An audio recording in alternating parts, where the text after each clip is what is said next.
अस्सलाम वालेकुम। आज का हमारा टॉपिक है anthracosis. What is anthracosis? Anthracosis क्या होता है? कार्बन का या कोल डस्ट की डेपोजिशन जो लंग्स में होती है उसे हम कहते हैं anthracosis. What is anthracosis? Carbon या कोल डस्ट की लंग्स में जब डेपोजिशन होती है तो उसे हम बोलते हैं एंथ्राकोसिस। मैक्रोस्कोपिकली ये हमें कैसे नज़र आती है कि ब्लैक पिगमेंट्स नज़र आते हैं टिश्यूज़ के अंदर, ठीक है।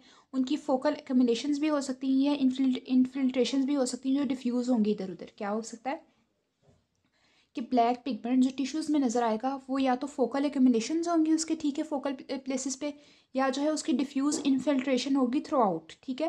और लंग्स हमें जो है वो ब्लैक कलर के नज़र आएंगे इसके अंदर।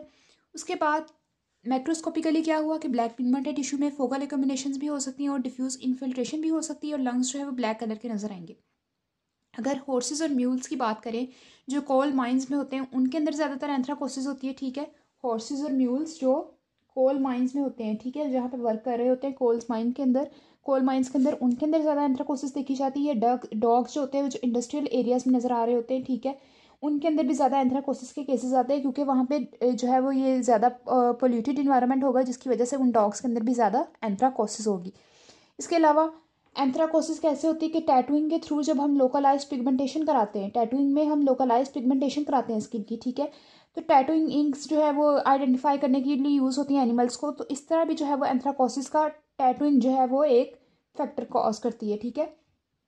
टैटूइंग में क्या होता है कि पिगमेंट जो होता है स्किन से जो है वो मैक्रोफेजेस डर्मस और सबक्यूटेनियस टिश्यू में चला जाता है और वहाँ पे मैक्रोफेजेस में प्रेजेंट हो जाता है, ठीक है। टैटूइंग में क्या हुआ कि लोकलाइज पिगमेंटेशन हुई स्किन की। टैटूइंग इंक जो होती है वो एनिमल को आइडेंटिफाई करने के लिए यूज़ होती है, ठीक है। अब ये पिगमेंट जो होता है वो डर्मस में और सबक्यूटेनियस टिश्यू में जो है वो मैक्रोफेजेस में प्रेजेंट होगा। ये जो एंथ्राकोसिस का पिगमेंट है यानी कार्बन का पिगमेंट है टैटूइंग में जो यूज़ हुआ, ठीक है, ये एंथ्राकोसिस करेगा वहाँ पे। उसके बाद जो कार्बन है वो माइल्ड इरिटेटिंग होती है, ठीक है। जब ये जाती है वहाँ पे तो स्लाइट लंग फिब्रोसिस करती है, ठीक है। लेकिन अगर एक्सटेंसिव फाइब्रोसिस हो जाती है तो उससे आगे सिलिकोसिस भी कॉज हो सकती है, ठीक है।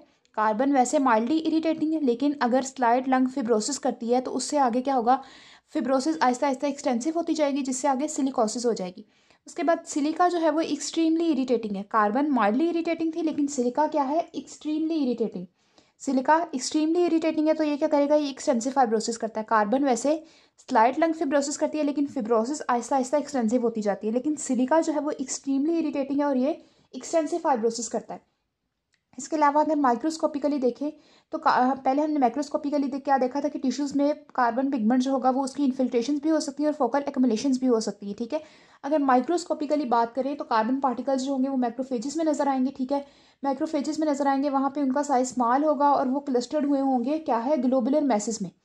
वहाँ पे कार्बन पार्टिकल्स का साइज स्मॉल होगा लेकिन उन्होंने वहाँ पे क्लस्टर बना लिए होंगे ग्लोबुलर मैसेज के मैक्रोफेजेस के अंदर, ठीक है। उसके अलावा कार्बन पार्टिकल जो होता है वो इनसोल्यूबल होता है टिश्यू फ्लूइड्स के अंदर।